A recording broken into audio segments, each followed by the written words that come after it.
కాకినాడలో మీటింగ్ జరిగినప్పుడు అండి 3 రోజులు నేను వెళ్ళానండి. వెళ్ళినప్పుడు మాదండి కాకినాడ దగ్గర రామేశ్వరం అండి. 3 రోజులు వెళ్ళిన తర్వాత మీ అవసరాలు అయ్యాయో మరి రాసిమ్మన్నప్పుడు మా చిన్న అబ్బాయికి ఒక పాప అండి, 8వ సంవత్సరం వచ్చింది పాపకి. తండ్రి మరి ఒక బాబు కావాలి నాయన అనేసి నేను రాసి ఇచ్చానండి. ఇచ్చినప్పుడు అలాగే మరి బాబు పుట్టాడండి. బాబుకి ఇప్పుడు సంవత్సరం ఉన్నారండి. దేవుడు మరి కృప వల్ల మమ్మల్ని ఇక్కడికి తీసుకొచ్చాడండి. మరి దేవుడికి ఎన్నో వందనాలండి. గట్టిగా చెప్పలు కొడదాం. చూడండి, తల్లి మీటింగ్స్ పెట్టినప్పుడు ప్రేయర్ రిక్వెస్ట్ ఇచ్చిందండి. దేవుడు మంచి తన కుమారుని గర్భం తెరిచి చక్కటి కొడుకుని ఇచ్చాడు. గట్టిగా చెప్పలు కొట్టి దేవుని స్తుతిద్దాం. మా ఆయన గారు మారాలనేసి నేను ప్రార్థన చేసుకునేదానండి. రాజమండ్రిలోని 10వ నెలలో 2015లో మీటింగ్స్లు పెట్టారండి. 2వ రోజున మేము వచ్చామండి. వచ్చినప్పుడు తాగుబోతులు అందరూ లెగాలన్నారండి. లేచారండి ఆయన మళ్ళీ జనవరి 1కి అండి నేను మానేయాలని ప్రార్థన చేస్తున్నారు. అమ్మగారు వచ్చినప్పుడు అలా నేను మానేయాలని తప్పించాలి బాబు అనేసి అయ్యగారికి అమ్మగారికి ఎన్నో వందనాలు చెప్పుకునేవారండి. చెప్పుకున్నా సరే 2 నెలలు తాగారండి. సభలకు వచ్చినా సరే నేను మానేయాలని పొడిదలుగా మానేశారండి. జనవరి 1కి రక్షణ ఇచ్చాడండి. నేను బెల్లం బిల్లు వచ్చి సాక్ష్యం చెప్పుకుంటాను. నాకేం వద్దు, నా భర్తకు రక్షణ కావాలా, నాకేం వద్దు అని అండి. భూమి కూడా 1000 రూపాయలు, ల్యాండ్కి కూడా 1000 రూపాయలు స్పాన్సర్ చేశానండి. ఈ చిన్న సాక్ష్యం దేవుడు దీవించిన. ఎన్ని సంవత్సరాలు తాగేవాడమ్మా? ఎంతకాలం నుంచి తాగావు? 30 సంవత్సరాల నుంచి తాగేవాడు. 30 సంవత్సరాలు అక్కడ సభలు అటెండ్ అయ్యారు. రాజమండ్రి వచ్చానండి. రాజమండ్రి వచ్చిన తర్వాత పేరాయిలు తీసుకుని అక్కడ ప్రేరాయిలు రోజు వాడావు. దాని తర్వాత కూడా కొంచెం తాగావు. దాని తర్వాత పూర్తిగా మానేసావు. 2 నెలలు తాగానండి. తర్వాత సుట్ట చిన్నప్పటి నుంచి కాల్చానండి. సుట్టగా రోజు ఈ ప్రార్థన నూనె వేసుకునేవాడు. రోజు 4 మీద నూనె వేసుకుని ప్రార్థన చేసుకునేవాడు. మారిపోయావు. ఇంకా అస్సలు సుట్ట కాల్చేవాడి దగ్గర కూడా కింద ఉంటలేదండి. ఇప్పుడు చుట్ట నుంచి అలా 30 సంవత్సరాల నుంచి చుట్ట కూడా 30 సంవత్సరాలు, త్రాగుడు కూడా 30 సంవత్సరాలు. కానీ 2 months రెగ్యులర్ గా ప్రేయర్ ఆయిల్ చాలా బాగుందండి. అప్పటి నుంచి మానేశారు. జనవరి నుంచి ఇప్పటి వరకు తాగలే, చుట్టూ తాగలే. దాని మీద మనసు లేదు. ఏసై మార్చేశారు. గట్టిగా చప్పటి కొట్టి దేవుని స్తుతిద్దాం. దేవునికి స్తోత్రం. దేవుని నిన్ను మార్చినందుకు ప్రైజ్ లార్డ్. నేను బెల్లంపల్లి ఎప్పుడు రాలేదు, కానీ నా జీవితంలో గొప్ప కార్యం జరిగింది. ఏంటంటే నా తలంతా పుండ్లయ్యి బొబ్బలు వచ్చి వాసన రసి అసలు ఏం కాలేదు. కానీ నేను వెళ్ళి ప్రార్థన గదిలో చేసుకున్నాను. ఈ టీవీలో ఛానల్ చూసి అసలు ఎంత ఘోరంగా అంటే భరించలేకపోయాను. ఆ బాధ, తలంతా ఎగ్జామ్స్, ఇంటర్ ఎగ్జామ్స్ కానీ రాయలేకపోయాను. ఒక్క సబ్జెక్టే పాస్ అయ్యాను, అన్నీ పోయాయి. అయినా కానీ నాకు బాధ లేదు. ఎట్లా స్వస్థత జరిగిందమ్మా? లైవ్ చూసావా? అవునమ్మ గారు. ప్రోగ్రామ్ చూసాను. అవునమ్మ. కల్వరి ప్రత్యక్షత. అవును మేడం. అప్పుడు ఏం జరిగింది మరి నీ జీవితంలో? అంటే పుండ్లు మొత్తం. ఎంతకాలం నుంచి బాధపడుతున్నావు? పుండ్లు చిన్నప్పటి నుంచి తలంతా పుండ్లు. అవునమ్మ గారు. ప్రోగ్రామ్ చూసాక దేవుడు స్వస్థపరిచాడు. అవునమ్మ గారు. లేవు ఇప్పుడు, ఇంకా పూర్తిగా తగ్గిపోయాయి, మొత్తం తగ్గిపోయాయి. ఏ ఊరు నుండి వచ్చావు తల్లి? నేను అన్నారం నుంచి వచ్చా మేడం. ఎక్కడది? ములకలపల్లి. అక్కడ నుంచి వచ్చావు. ఏసే స్వస్థపరిచారు. ఇప్పుడు నేను స్వస్థపరిచారు. మందిరానికి వెళ్తున్నావు? మరి వెళ్తున్నా. బాప్తీసం కూడా తీసుకున్నాను. గట్టిగా చప్పట్లు కొట్టాలా. దేవునికి అసాధ్యమైంది లేదండి. ఆయన స్వస్థపరిచే దేవుడు కదా. టీవీ ప్రోగ్రామ్ చూడొచ్చు, అది ఎప్పుడు రికార్డ్ అయి ఉండొచ్చు, కానీ ప్రభు అభిషేకం మాత్రం నిత్యము వెంటాడుతుంది. బిడ్డ చూసింది, నమ్మింది, ప్రభు అద్భుతం చేశారు. ఏంటి నీ ప్రాణం బాగాలేకపోవడానికి ఏంటి? కడుపులో మంట, కాళ్ళకు తిమ్ములు వస్తుండే. ఎంతకాలం నుంచి బాధపడ్డావు? 8 ఏళ్ళు అవుతుంది. 8 ఏళ్ల నుంచి. అవును. ఎట్లా జరిగింది స్వస్థత? టీవీలో వాక్యం చూసిన నేను. టీవీ లైవ్ చూసావా? లైవ్ చూసిన. ఆదివారం ప్రార్థనలో ఏకీభవించావు. బాగా నెమ్మది లేకుండా, శాంతి లేకుండే. దేవా నా శాంతి, నాకు సమాధానం దయచి, నెమ్మది దయచి నేను ప్రార్థన చేసుకున్నప్పుడు సంపూర్ణ స్వస్థత నాకు దేవుడు. అసలు మంట లేదు, ఇప్పుడు మంట లేదు, తిమ్మిరి లేవు, సంపూర్ణ స్వస్థత జరిగింది. సంపూర్ణ స్వస్థత. 8 సంవత్సరాలు బాధపడ్డాను, ఇప్పుడు ఏం లేదు నీకు? ఏం లేదమ్మా. ఎక్కడి నుండి వచ్చావు? సిగదలపురం, నిజామాబాద్ దగ్గర ఉంటుంది. నిజామాబాద్ దగ్గర నుండి వచ్చావు. దేవుడు ఆరోగ్యం ఇచ్చాడు. సాక్ష్యం చెప్పడానికి వచ్చావు. Praise lord. గట్టిగా చప్పట్లు కొడదాం. నిజామాబాద్ లో ఉండండి, లైవ్ కార్యక్రమం చూస్తుంది. బిడ్డను దేవుడు స్వస్థపరిచాడు. 8 సంవత్సరాల నుండి మంట, తిమ్మిర్లట పూర్తిగా ప్రభు స్వస్థపరిచాడు. దేవునికి మహిమ కలుగును గాక. పోయిన నెలలో వాక్యం టీవీలో పరిచయం చేసినావు కదా, అది తీసుకొచ్చి మొక్కమటి దాగిపిస్తే వాంతులు అంటే రాత్రి తెల్లందాకా వాంతులు చేసుకున్నాడు. ఇప్పుడు తాగుతలేడు. ఎంతకాలం నుంచి తాగేవాడు? 2 ఏళ్ళు అవుతుంది. 2 ఏళ్ళ నుంచి. అవును. ఆ లైవ్ లో ఏకీపించిన ప్రార్థించిన నీళ్లు తాగిపించిన అప్పటి నుంచి మానేశాడు.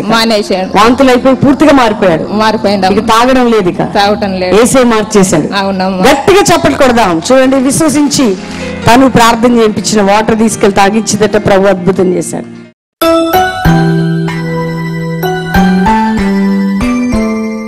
క్రైస్తవ జీవితం అనగా చాలా మందికి అనేక రకాల అభిప్రాయాలు ఉంటాయి. కానీ క్రైస్తవ జీవితంలో మనం అడుగు పెట్టగానే క్రైస్తవ జీవితంలో దాగి ఉన్న కొన్ని ప్రాముఖ్యమైన విషయాలు మనము తెలుసుకోవటమే కాదు, కానీ అది మన జీవితంలో అనుభవించినప్పుడే దేవుని దీవెనలు మనం పొందుకోగలుగుతాం. ఆమేన్. క్రైస్తవ జీవితంలో ఉన్న ఆ రహస్యాలు నువ్వు తెలుసుకోవటమే కాదు, తెలుసుకోవటమును బట్టి నువ్వు దీవించబడవు, ఆశీర్వదించబడవు. నీవు తెలుసుకొని నీ జీవితంలో నువ్వు అనుభవించాలి. ఆమేన్. ఆ అనుభవాల గుంట అనుభవించిన తర్వాతనే నీ కోసము దాచిపెట్టిన ఆ దీవెనలు ప్రభు నీకు, నీ కుటుంబానికి అనుగ్రహిస్తాడు. హల్లెలూయా. యాకోబు రాసిన పత్రిక ఎవరు రాసినారంటే యాకోబు రాసినాడు. ఈ యాకోబు ఎవరు అంటే యేసుక్రీస్తు యొక్క సహోదరుడు. మార్కు సువార్త 6:3 ప్రకారం, మత్తయి సువార్త 13:55 ప్రకారం ఈ యాకోబు ఎవరంటే యేసుక్రీస్తు ప్రభు యొక్క సహోదరుడు. రెండోదిగా యోహాను సువార్త 7:3-7 ప్రకారం యేసుక్రీస్తు కల్వరి శిలువలో అప్పగింపబడేదాకా కూడా ఈ వ్యక్తికి మారు మనసు లేదు. ఒక అన్బిలీవర్ గా, ఒక అవిశ్వాసిగా, అన్యుడుగానే బ్రతుకుతున్నాడు యేసుక్రీస్తు ప్రభు యొక్క సహోదరుడు. హల్లెలూయా. అయితే యేసుక్రీస్తు ప్రభు చనిపోయి పాతి పెట్టబడి తిరిగి లేచిన తర్వాత కొరింథీయులకు రాసిన పత్రిక 1 కొరింథీ 15:7 ప్రకారం పునరుద్ధానుడైన తర్వాత యేసుక్రీస్తు ప్రభు ప్రత్యక్షమైనప్పుడు మారు మనసు పొందిన వ్యక్తి ఈ యొక్క యాకోబు. గట్టిగా చప్పట్లు కొట్టండి. అపోస్తుల కార్యం 15:3 ప్రకారం యెరూషలేములో మొదటి దైవ సేవకుడిగా దేవుడు అభిషేకించి దేవుని యొక్క సేవలో బహుబలంగా వాడుకోవటం ప్రారంభించినాడు. ఈ యాకోబుకున్న బ్యూటీ ఏంటిదంటే గంటలు గంటలు ప్రార్థనలో గడుపుతూ ఉండేవాడు. చివరికి గంటలు గంటలు ప్రార్థనలో గడపటమును బట్టి తన మోకాళ్ళట ఒంటె మోకాళ్ళలాగా అయిపోయినాయి. అన్ని గంటలు గడుపుతూ ఉండేవాడు.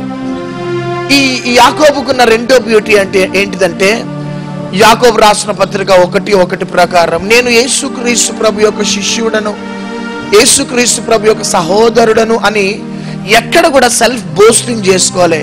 నేను అందరు శిష్యులు వేరు, నేను వేరు. ఎందుకంటే అందరూ బయట నుంచి వచ్చిన వారు, యేసయ్యకి పరిచయమైన వారే. కానీ నేను ఎవరినో తెలుసా? స్వయంగా యేసుక్రీస్తు యొక్క తమ్ముడను అని ఎక్కడ కూడా యేసుక్రీస్తు తన అన్న అని, సహోదరుడని ఎక్కడ కూడా చెప్పుకోకుండా మరుగుపరచబడి ముందుకు సాగిపోయిన మంచి మనస్తత్వం కలిగిన వాడు యాకోబు. చప్పట్లు కొట్టండి. గలతీలకు రాసిన పత్రిక 1:18-19 ప్రకారం ఈ యాకోబు మొదటి ట్రిప్ లో పౌలును కలుసుకున్నాడు. అయితే తన జీవితంలో ఎన్నో లోక సంబంధమైనవన్నీ కూడా అనుభవించినాడు. కానీ యేసుక్రీస్తు ప్రభువులో అడుగుపెట్టి సేవలో ముందుకు సాగిపోతూ ఉన్నప్పుడు ఆ దేవాది దేవుడు యాకోబును ఒక మహిమ కలిగిన అనుభవంలోకి తీసుకొని వెళ్ళినాడు. ఆ మహిమ కలిగిన అనుభవాలు అనుభవిస్తూ చివరికి సార్వత్రిక సంఘానికి, మనకి ఆ అనుభవాల గుండా దేవుని బిడ్డలమైన మనము, క్రైస్తవులమైన మనము, క్రైస్తవ జీవితాన్ని జీవిస్తున్న మనము వెళ్ళాలి అని సార్వత్రిక సంఘానికి రాసిన పత్రికనే మనం చదువుకుంటున్న పత్రిక. గట్టిగా చెప్పగలుగుదాం. తాను అనుభవించిన అనుభవం ఏంటిది? మరి ఒకసారి చదవాలి. 1-2-4 వచనాలు. నా సహోదరులారా, మీ విశ్వాసమునకు కలుగు పరీక్ష ఓర్పును పుట్టించునని ఎరిగి, మీ విశ్వాసమునకు కలుగు శ్రమ ఓర్పును పుట్టించునని ఎరిగి మీరు నానా విధములైన శోధనలలో పడినప్పుడు అది మహానందమని ఎంచుకొనుడి. హల్లెలూయా. మన విశ్వాసమునకు కలిగే కొన్ని శ్రమలు అనేటి క్రైస్తవులముగా మనం అనుభవించాలి. ఆమేన్. క్రైస్తవులముగా క్రైస్తవ జీవితంలో అడుగు పెట్టగానే మనకు శ్రమలు, కష్టాలు, పోరాటాలు ఉండవు అని కొంతమంది అనుకుంటారు. సంవత్సరాల తరబడి శ్రమలు, కష్టాలు, పోరాటాలు అనుభవించినాం. ఇక యేసుక్రీస్తు ప్రభులో అడుగు పెట్టగానే ఇవన్నీ కూడా ఒక ఆవిరిలాగా వెళ్ళిపోతాయి అని కొంతమంది అట్టి ఆలోచనలతో క్రీస్తును వెంబడిస్తారు, క్రైస్తవత్వంలో అడుగు పెడతారు. కానీ యేసుక్రీస్తు ప్రభులో అడుగు పెట్టిన తర్వాత మన విశ్వాసమునకు ఒక పరీక్ష అనేది ఉంటుంది. ఆమేన్.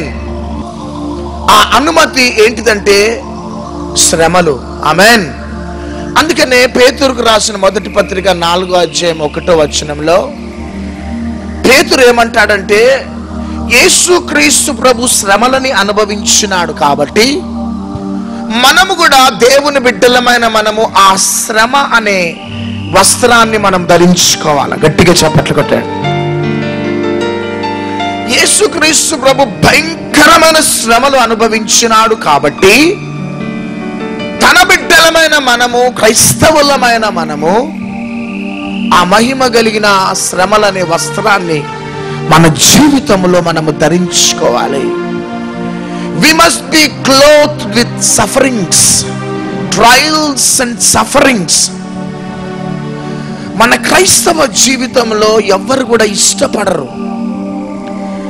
దీవెనలు, ఆశీర్వాదాలు అనే వస్త్రాన్ని ధరించుకోవటానికి ఇష్టపడతారు, కానీ శ్రమల వస్త్రాన్ని ధరించుకోవటానికి ఎవ్వరు కూడా ఇష్టపడరు.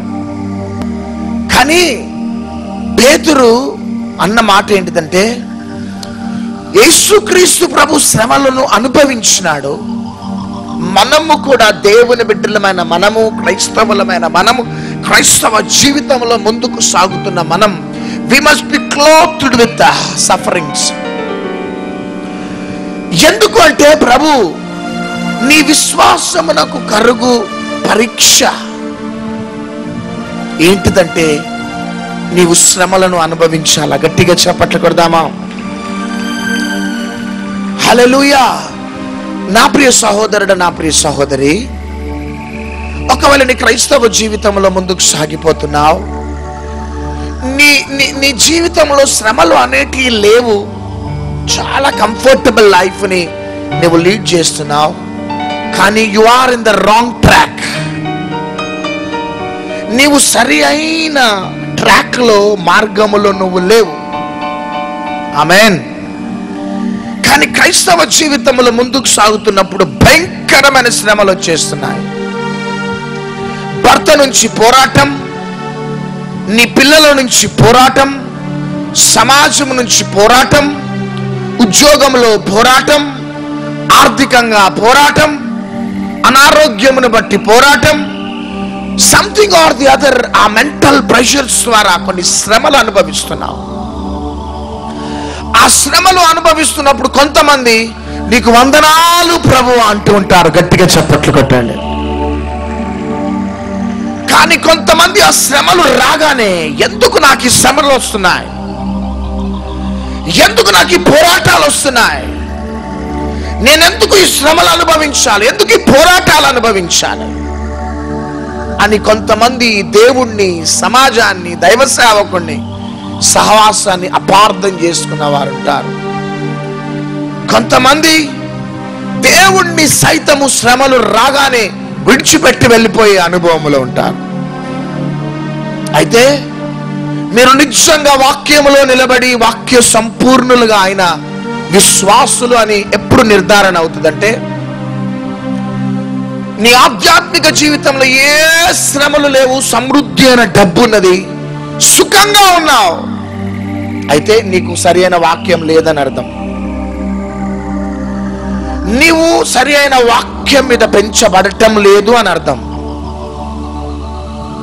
రెండోదిగా, శ్రమలు భయంకరంగా వచ్చినప్పుడు ఎందుకు ఈ పోరాటాలు అనుభవించాలి అని దేవుణ్ణి విడిచిపెట్టి సమాజాన్ని, సేవకుణ్ణి, సహవాసంపై నింద వేసి అప్సెట్ అయిపోయిన స్థితిలో మందిరానికి వెళ్లకుండా ప్రార్థన చేసుకోకుండా ఉన్నావా? నీవు కూడా సరి అయిన ఫౌండేషన్ లో లేవు. నీవు బంటనే యేసు వాక్యంపై నిలకడగా నిలబడలేని స్థితిలో you are also in the wrong track. నీవు కూడా వాక్యం లేని విశ్వాసమే. కానీ శ్రమలు, పోరాటాలు, బంధకాలు, వ్యతిరేకతలు వచ్చినప్పుడు తండ్రి నీకు వందనాలు, గట్టిగా చప్పట్లు కొట్టాడు. గట్టిగా నీకు వందనాలు ప్రభువా, నా విమోచకుడు సజీవుడా. నా శరీరము కుళ్ళిపోయినా నేను నమ్ముకున్న దేవుడు నమ్మదగిన దేవుడు. గట్టిగా చప్పట్లు కొట్టాడు. యోబు జీవితంలో సుఖం వచ్చినప్పుడు దేవుణ్ణి స్తుతించినాడు. శ్రమలు, పోరాటాలు, వ్యతిరేకతలు వచ్చినప్పుడు కూడా దేవుణ్ణి స్తుతించినాడు. ఆమేన్. అపోస్తలుడైన పౌలు తనకి సమృద్ధి తెలుసు, కొరత తెలుసు, సుఖంగా ఉండటం తెలుసు, శ్రమలు అనుభవించటం తెలుసు. కాబట్టి నీ జీవితంలో అన్ని అనుకూలతలు ఉన్నప్పుడు God is good all the time. కానీ పోరాటాలు, వ్యతిరేకతలు రాగానే God is bad all the time. దేవుడు మంచివాడు కాదు, స్వార్థపరుడు. నేను 1,00,000 రూపాయలు, 50,000 రూపాయలు మందిరానికి ఇచ్చిన, కానీ దేవుడు నన్ను దీవించటం లేదు. దేవుడు స్వార్థపరుడు. దేవునికి పక్షపాతం ఉన్నది. కొంతమందినే దీవించే దేవుడని కొంతమంది శ్రమలు రాగానే అపార్థం చేసుకుంటారు. కానీ కొంతమంది శ్రమలు, పోరాటాలు, వ్యతిరేకతలు, బంధకాలు వచ్చినా మౌనంగా ఉండి ప్రభువును స్తుతిస్తూ ఉంటారు. గట్టిగా చప్పట్లు కొడదాం.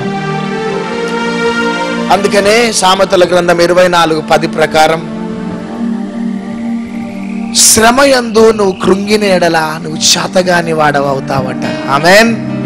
ఎప్పుడు శ్రమయందు నువ్వు కృంగిపోయినట్లయితే you are fit for nothing, నువ్వు చేతగాని వాడవవుతావట. ఒక విషయాన్ని మీరు వినండి.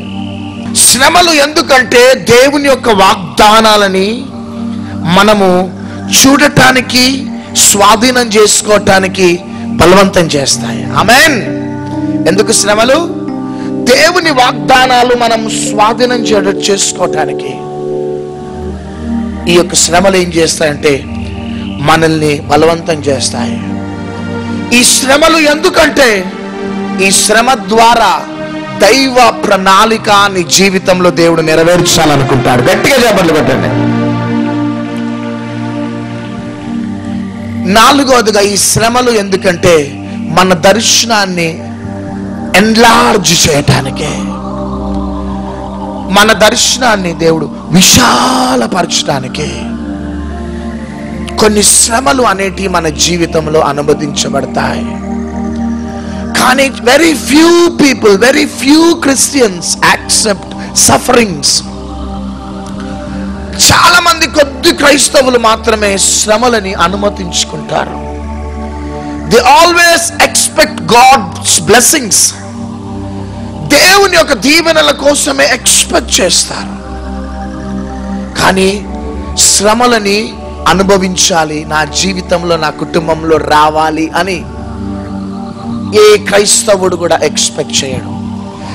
ప్రియా దేవుని బిడ్డలారా, క్రైస్తవులారా, సార్వత్రిక సంగమా, నువ్వు ఏ దేశంలో నుండి, ఏ రాష్ట్రంలో నుండి, ఏ పట్టణంలో నుండి ఈ యొక్క వర్తమానం వింటున్నావేమో, ఒకవేళ నువ్వు మంచి బిజినెస్ మ్యాన్వి కావచ్చు, మంచి పాస్టర్వి కావచ్చు, ఒకవేళ మంచి స్టూడెంట్వి కావచ్చు, హౌస్ వైఫ్ కావచ్చు, ఉద్యోగస్తుడవి కావచ్చు, నీ జీవితంలో కొన్ని భయంకరమైన పోరాటాలు వస్తున్నప్పుడు ఏం చెయ్యాలో నీకు అర్థం కావట్లే. You don't have any answer for your sufferings. నీకు జవాబు లేదు నీ శ్రమలని ఎందుకు వస్తున్నాయో. కానీ రాత్రి నువ్వు ధైర్యం తెచ్చుకో, దేవుడు నీ పట్ల ఒక గొప్ప ప్రణాళిక కలిగి ఉన్నాడు. గట్టిగా చెప్పగలుగుతాం. బైబిల్ గ్రంథంలో ఆది కాండం నుంచి ప్రకటన గ్రంథం దాకా మీరు వెతకండి. ఒక వ్యక్తి ఉన్నతమైన స్థాయిలోకి వెళ్ళినాడు అంటే ఆ వ్యక్తి జీవితంలో భయంకరమైన శ్రమలు అనుభవించినాడు. చప్పట్లు కొట్టండి అంతా. హల్లెలూయా. శ్రమలు లేకుండా అబ్రహాము విశ్వాసులకు తండ్రిగా దీవించబడలే. ఇస్సాకు జీవితంలో పోరాటాలు, ఇక యాకోబు జీవితంలో చూస్తే ఇక చెప్పలేము. ఇక భయంకరమైన పోరాటాలు చివరికి ఎండింగ్ దాకా కూడా భయంకరమైన పోరాటాలు యాకోబు అనుభవించి చివరికి ఇజ్రాయెల్ గా మారిపోయినాడు. ఆమేన్. నిర్గమకాండంలోకి రాగానే మోషే భయంకరమైన శ్రమలు అనుభవించినాడు. అది నేను వివరించలేను. ఇక యెహోషువ భయంకరమైన యుద్ధాలు, పోరాటాలు అనుభవించినాడు. దాని తర్వాత సమూయేలు గ్రంథములోకి రాగానే సుఖాన్ని అనుభవిస్తూ ఒక దర్శనముతో ముందుకు సాగిపోయిన సౌలు పక్కకు పెట్టబడ్డాడు. కానీ దావీదు సింహాసనం ఎక్కటానికి శ్రమలు అనుభవించినాడు. గట్టిగా చప్పట్లు కట్టండి, గట్టిగా. ఇక దావీదు శ్రమలు కూడా నేను వర్ణించలేను, వివరించలేను. భయంకరమైన పోరాటాలు అనుభవించిన తర్వాత సింహాసనం రాజుగా పట్టాభిషేకం చేయబడ్డాడు. ఈ విధంగా ప్రవక్తలు, యాజకులు, అభిషేకులందరూ పాత నిబంధనలో శ్రమలు అనుభవించినారు. క్రొత్త నిబంధనలో యేసుక్రీస్తు ప్రభు శ్రమలు అనుభవించినాడు. పేతురు శ్రమలు అనుభవించినాడు. పౌలు శ్రమలు అనుభవించినాడు. ఈ పత్రిక రాసిన యాకోబు చంపబడ్డాడు. స్టెఫెను చంపబడ్డాడు. ప్రతి ఒక్కరు శ్రమలు అనుభవించినారు. కానీ శ్రమలు అనుభవించే సమయంలో నాకొద్దు ప్రభు అన్న వారిని దేవుడు పక్కకు పెట్టేసినాడు. చప్పట్లు కొట్టండి. శ్రమలు వచ్చినప్పుడు దేవుణ్ణి అపార్థం చేసుకున్న వారిని దేవుడు పక్కకు పెట్టేసినాడు. కానీ శ్రమలు వచ్చినప్పుడు ప్రభువానికి వందనాలు, నీకు స్తోత్రం అన్నవారిని దేవుడు దేశం యొక్క ఉన్నత స్థాయిలోకి తీసుకుని వెళ్ళినాడు. హల్లెలూయా. గట్టిగా చప్పట్లు కొడదాం.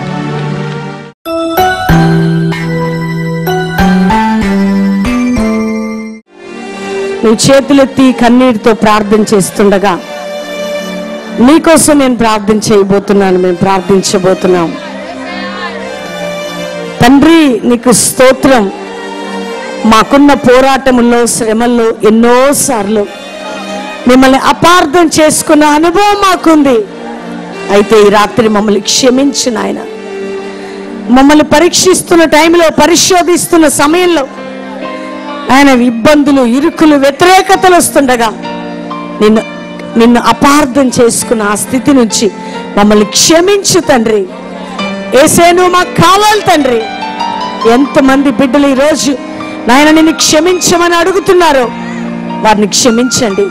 నీ ప్రేమ వారిలో అభివృద్ధి పొందాలా, నిన్ను వెంబడిస్తూ, నిన్ను అర్థం చేసుకుంటూ నీ కొరకు ముందుకు సాగే బిడ్డలుగా, టీవీ ప్రోగ్రాం చూస్తున్న బిడ్డలు, ఇక్కడ మోకరించిన బిడ్డలు వాక్యానుసారంగా వారి జీవితం మార్చబడును గాకని యేసు నామములో అడుగుచున్నాం తండ్రి. ఆమేన్. నేను ఇంట్లో కూర్చొని రోజు కలవర ప్రత్యక్షం చూస్తూ ఉంటాను. చూస్తున్నప్పుడు ఈ కానుకల గురించి అడుగుతుంటే చిన్నగా నేను తొందరపడ్డాను అనమాట. పని ఉండదు, ఊరికి అరుగుతూ ఉంటారని అనుకున్నాను. కానీ దేవుడికి స్తోత్రం, దేవుడు నన్ను గద్దించి రెండో రోజు చూస్తుంటే ఎంబడి నా చెవిదిద్దులు, నేను రేపు ఎప్పుడు నేను కలవర ప్రత్యక్షకి వెళ్తానో అప్పుడు నేను ఖచ్చితంగా నా చెవిదిద్దులు వేస్తానని చెప్పి టీవీ ముందు నేను ఒప్పుకోవడం జరిగింది. అక్కడే వ్యతిరేకించడం జరిగింది. అక్కడే నాకే తెలియకుండా నేను ఒప్పుకోవడం జరిగింది. దేవుడికి స్తోత్రం. దాన్ని బట్టి నేను పోయిన నెల 2వ వారంలో వచ్చినప్పుడు మా భర్త పరస్త్రీ వ్యామోహం నుంచి విడుదల, అంటే సంపూర్ణ విడుదల పొందుకున్నాడు. దేవుడికి స్తోత్రము. అయితే నేను వచ్చినప్పుడు ఇంకా నేను అసలు ఏదానికి ఒప్పుకున్నానో నాకే తెలియదు. దేవుడు ఒప్పించాడు, నేను ఇస్తానని ఒప్పుకున్నాను, అంతే ఒప్పుకున్నాను. ఇక్కడ వచ్చాను. వచ్చేసి నేను మొన్న వచ్చినప్పుడు చౌదరిలో నేను స్పాన్సర్ చేసి వెళ్ళాను. దేవుడు సంపూర్ణ విడుదల నా భర్త పట్ల జరిగించాడు. చూడండి, ప్రభుకిచ్చి తన భర్త భయంకరమైన పాపం నుంచి విడుదల పొందాడట. ఎవరికి ఇచ్చింది? కల్వరి ప్రామిస్ ల్యాండ్కి ఇచ్చి ఈ తల్లి దీవించబడింది. దేవునికి మహిమ. ఏమేమి తెలుసు? ప్రామిస్ ల్యాండ్కి నేను 1500 ఇచ్చినాను మమ్మీ. 30 లక్షలు ఇల్లు ఇచ్చాడు నాకు దేవుడు. 2000 రూపీస్ నేను జనవరి మంత్ లో ఇచ్చాను. దేవుడు నాకు 25,000 స్కాలర్షిప్ ఇచ్చారు. 4 years నుండి రాలేదు. 4 years నుంచి రాని డబ్బును ప్రభు నీకు ఇచ్చాడు స్పాన్సర్ చేశాక. Praise lord. ప్రామిస్ ల్యాండ్కి నేను 500 రూపీస్ కానుక వేసాను. మమ్మీ డాడీ చర్చికి రావాలని. మమ్మీ డాడీ చర్చికి వస్తున్నారు. నేను సికింద్రాబాద్ నుంచి వచ్చాను. ఇక్కడ చాలా మంచి జరుగుతుందని నేను చాలా సంతోషంగా ఉన్నాను ఇక్కడికి వచ్చి. ప్రైజ్ ది లార్డ్, దేవునికి స్తోత్రం. గట్టిగా చప్పటి కొట్టి ప్రభువుని స్తుతిద్దాం.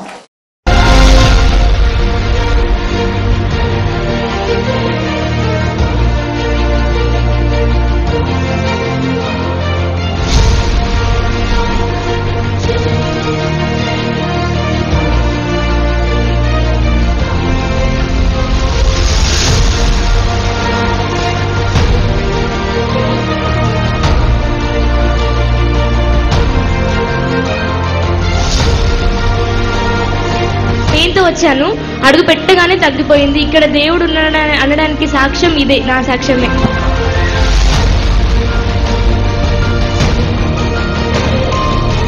మంచిగా నడవగలుగుతున్నాం, నొప్పి లేదు. నిజంగా కల్వరి ప్రాంగణంలో అడుగుపెట్టిన ప్రతి బిడ్డ ఏ సమస్యతో అడుగుపెట్టినప్పటికీ వారికి ఆ సమస్య నుంచి విడుదల అవుతుందని బలమైన నమ్మకం కంపల్సరీ కలుగుతుంది. పూర్తిగా స్వస్థిస్తుంది. 20 జోళ్ళు మార్చాడు. డాక్టర్ స్వస్థపరిచింది, దేవుడు స్వస్థపరిచాడు. గట్టిగా చెప్పండి కొట్టాం.